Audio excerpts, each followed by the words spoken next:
Hello everyone, welcome back. इस video में हम सॉल्व करने वाले हैं रिमेनिंग क्वेश्चंस ऑफ एक्सरसाइज 1.3। तो क्वेश्चन नंबर 4 तक हमने प्रीवियस वीडियोस में सॉल्व कर लिए थे और इस वीडियो में हम सॉल्व करने वाले हैं क्वेश्चन नंबर 5 से लेके क्वेश्चन नंबर 9 तक। सो आइए देखते हैं question number 5। So question number 5 है, what can the maximum number of digit be in the repeating block of digits in the decimal expansion of 1/17। Perform the division to check your answer. So आपको बताना है कि इसका जो decimal expansion है उसके अंदर मैक्सिमम कितने नंबर ऑफ डिजिट है वो रिपीट करेगा। ठीक है, तो आपको आंसर कैसे चेक करना है? Just by performing the division. So आपको सिंपली 1 को 17 से जो है डिवाइड करना है। तो यहाँ पे मैंने डिवीज़न जो है परफॉर्म करके दिखाया है। 17 से 1 को डिवाइड करना है। ठीक है, तो ये तो होगा नहीं, तो हम सिंपली पॉइंट लगाएंगे और डबल ज़ीरो यहाँ पे लिख आ जाएगा। ठीक है, पॉइंट लगाया तो जीरो आया, फिर भी नहीं जाएगा तो एक और ज़ीरो आया, फिर यहाँ पे वापस एक और ज़ीरो आ जाएगा। और फिर सिंपली मैंने यहाँ से पूरा जो है डिवीज़न परफॉर्म किया है, आप देख सकते हैं। और कहाँ तक किया है अगर आप देखेंगे ध्यान से तो एंड में देखिए कि अगेन यहाँ पर जो है परफॉर्म करते करते डिवीज़न एंड में अगेन 1 आ गया।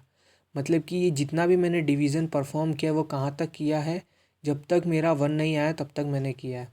ठीक है, अब जैसे ही मेरा 1 आ गया इसका मतलब क्या हुआ कि मेरा डिवीज़न जो है आगे अगर मैं कंटिन्यू रखूँगा तो ये वापस यहाँ से स्टार्ट हो जाएगा, फिर 1 आएगा, फिर वापस स्टार्ट हो जाएगा। इसका मतलब कि ये जो जितना भी मेरा ये क्वेश्चन आया यही बार बार जो है रिपीट होगा। तो after dividing what we observe that 1/17 की जो वैल्यू है वो क्या है, 0.0588235294117647 के ऊपर होल बार। ठीक है, इसका मतलब कि ये इतनी जो डिजिट है ये बार बार जो है रिपीट होती रहेगी जब मैं 1/17 का डेसिमल एक्सपांशन करूँगा। तो सिंपली हम इनको काउंट कर लेते हैं। So there are 16 digit in the repeating block. तो इसमें 16 डिजिट जो है वो बार बार रिपीट करेगी जब हम क्या करेंगे, 1 को डिवाइड करेंगे 17 से। तो ये था हमारा question number 5। Now let's move to question number 6। So question number 6 says that look at several examples of rational number in the form p upon q where q is not equals to 0 and p and q are integers। ठीक है, तो rational numbers की जो है definition यही होती है कि p अपॉन q की फॉर्म में होने चाहिए, where q is not equals to 0 होना चाहिए और p एंड q जो है इंटीजर होना चाहिए। लेकिन आगे क्या लिखा है, with no common factor other than 1 and having terminating decimal representation that is expansion, can you guess what property q must satisfy. So what we have to do is, हमको क्या करना है कि एक रैशनल नंबर के जो है examples जो है कलेक्ट करने हैं। और ठीक है, और वो एग्जाम्पल्स इन दो कंडीशंस को सेटिस्फाई करने चाहिए।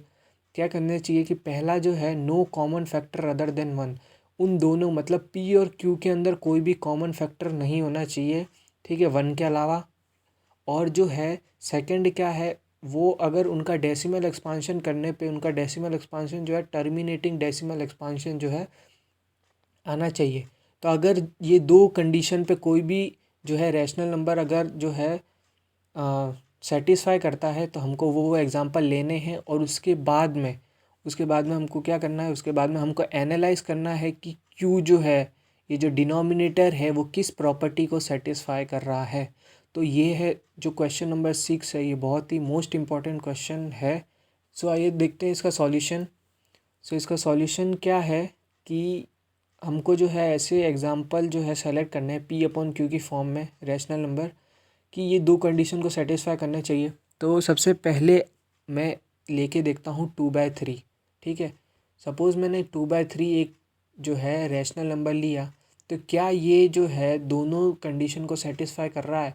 तो सबसे पहला कंडीशन क्या होना चाहिए कि कोई भी कॉमन फैक्टर नहीं होना चाहिए।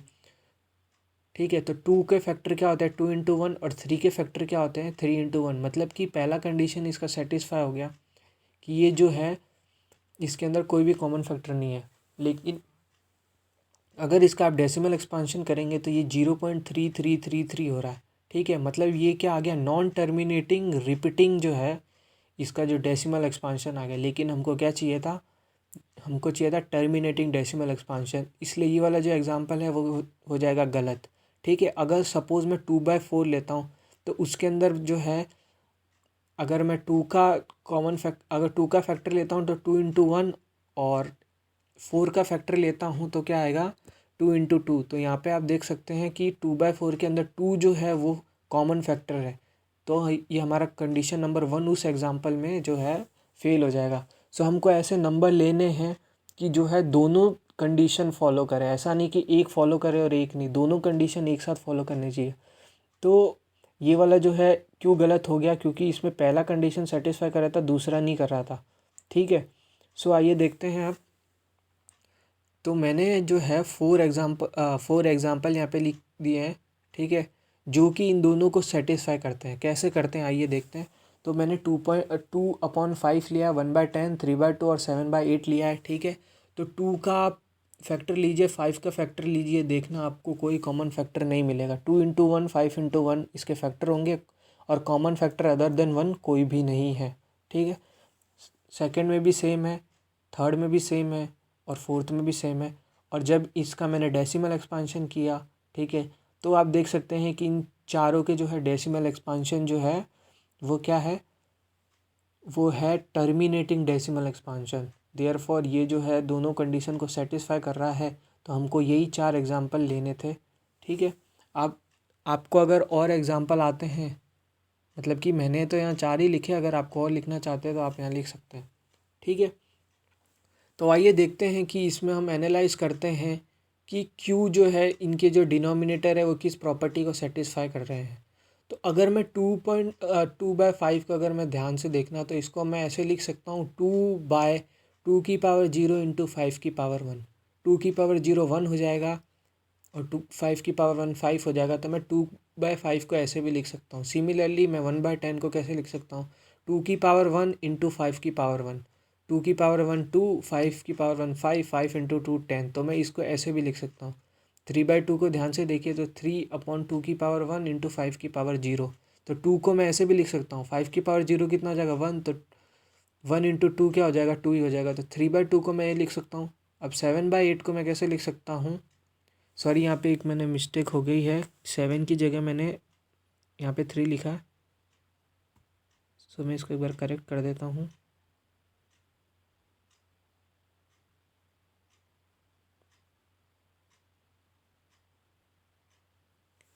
तो यहाँ पे 7/8 को मैं क्या लिख सकता हूँ,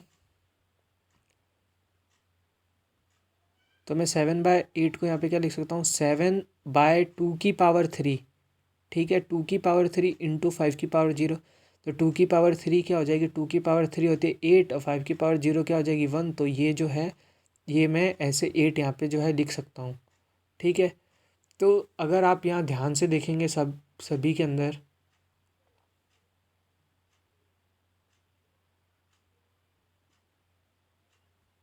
तो इस वाले एग्जांपल में ये जितने भी है फर्स्ट सेकंड थर्ड फोर्थ, इन चारों के अंदर आप देखेंगे तो एक कॉमन जो है प्रॉपर्टी आपको दिख रही होगी। इन चारों के अंदर आप देखिए कि ये चारों जो है, मैंने इस चारों को इस फॉर्म में लिखा है 2⁻m × 5⁻m। मतलब कि हमने क्या जो है, कौन सी प्रॉपर्टी जो हमने जो है ये जो सेटिस्फाई कर रहा है एग्जांपल कि the denominator of all the rational numbers are in the form of 2⁻m × 5⁻n। मतलब जितने भी इनके डिनोमिनेटर है, या तो वो 2⁻m × 5⁻m में जो है वो दिख रहे हैं, इस फॉर्म में है, ठीक है। जहाँ पे m और n क्या है, इंटीज़र है, मतलब इसकी पावर जो है इंटीज़र में है, ठीक है। तो इससे हमको ये पता चल रहा है, ठीक है। अब यहाँ से एक और क्वेश्चन जो है घूम के ऐसे बन सकता है कि जैसे अगर पता करना है, ठीक है, कि ये जो है अगर सपोज़ सीधा ही आ गया, जैसे ये मैंने आपको 7/8 दे दिया, और अगर मैं आपको बोलूँ कि बिना डेसिमल एक्सपांशन मतलब इसके किए आप बता सकते हैं कि ये टर्मिनेटिंग है कि नॉन टर्मिनेटिंग है, तो आप सिंपली क्या करिए, इसका डिनोमिनेटर जो है वो चेक करिए, क्या वो 2⁻m × 5⁻n के फॉर्म में हम इसको बना सकते हैं। तो ठीक है, तो हमने 8 को चेक किया कि हाँ, 2⁻3 × 5⁻0 जो है 8 को हम लिख सकते हैं। इसका मतलब कि ये जो है वो क्या है, वो है रैशनल नंबर, ठीक है, विथ टर्मिनेटिंग डेसिमल एक्सपांशन, ठीक है। तो यहाँ से आप डायरेक्टली बता सकते हैं बिना जो है डिवीज़न मेथड परफॉर्म किए। ठीक है, तो सपोज़ अगर 2/5 आपके पास एग्जांपल आ गया ये वाला, तो आप बिना डिवीज़न मेथड परफॉर्म किए आप बता सकते हैं कि ये टर्मिनेटिंग है कि नॉन टर्मिनेटिंग। तो डिनोमिनेटर लीजिए, इसको हम जो है 2 की पावर m इंटू 5 की पावर m के बारे में m की फॉर्म में लिख सकते हैं। ठीक है, तो m की वैल्यू क्या है यहाँ 0 और n की वैल्यू क्या है 1। ठीक है, तो ये क्या हो गया हमारा सीधा टर्मिनेटिंग डेसिमल एक्सपांशन। तो ये था question number 6 which is the most important question. Now let's move to the question number 7। So question number 7 क्या बोल रहा है, write the 3 numbers whose decimal expansion as non terminating non recurring. तो बहुत ही simple है। ठीक है, तो हमको कोई भी 3, ऐसे तो इनफाइनाइटली मैनी जो है डेसिमल एक्सपांशन ऐसे हैं जो कि नॉन टर्मिनेटिंग नॉन रिकरिंग है। ठीक है, हम कोई भी 3 लिख सकते हैं, आप भी अपनी मर्ज़ी का कुछ भी लिखे। तो मैंने ये 3 एग्जांपल यहाँ पे लिख लिए हैं। ठीक है, तो ज़रूरी नहीं कि ये आंसर मेरा और आपका सेम मैच करे। ठीक है, पाई की वैल्यू तो सेम ही होती है, तो ये भी एक क्या है नॉन टर्मिनेटिंग नॉन रिकरिंग। तो ये तो पाई अगर की वैल्यू लिख रहे हैं तो मैच करेगी, लेकिन ये ज़रूरी नहीं है कि ये दोनों आपके आंसर जो है मैच करें। आप अपनी मर्ज़ी से कुछ भी लिख सकते हैं। ठीक है, तो ये 3 हमने जो है non terminating non recurring decimal expansion वाले जो है नंबर लिख लिए। Let's move to the question number 8। Question number 8 में क्या बोलना है कि find 3 different irrational number between 5/7 और 9/11। तो सबसे पहले हम इसका डेसिमल एक्सपांशन देखते हैं 5/7 का और 9/11 का। 5/7 का डेसिमल एक्सपांशन ये है, हम देख रहे हैं कि ये जो है 71428 जो है बार बार रिपीट कर रहा है, और 9/11 है वो क्या है 0.81। तो अगर आप यहाँ ध्यान से देखेंगे तो ये दोनों जो है रैशनल नंबर है। ठीक है, तो अब जो है आपको पता है कि कोई भी 2 नंबर के बीच में, चाहे वो रैशनल हो चाहे वो इरेशनल नंबर हो, देयर आर इनफाइनाइटली मैनी जो है इरेशनल नंबर जो है होते हैं। ठीक है, तो वही लिखा है मैंने यहाँ कि there are infinitely many irrational number between 2 rational numbers. 2 rational number के बीच में जो है इनफाइनाइटली मैनी जो है इरेशनल नंबर होते हैं। अगर आपको ये पता नहीं पड़ रहा कि ये रैशनल नंबर क्यों है, ठीक है, और ये रैशनल नंबर कैसे है, क्योंकि ये तो नॉन टर्मिनेटिंग है, तो आप जाके चेक कर सकते हैं प्रीवियस वीडियोस। ठीक है, प्लेलिस्ट के अंदर आपको मिल जाएगी।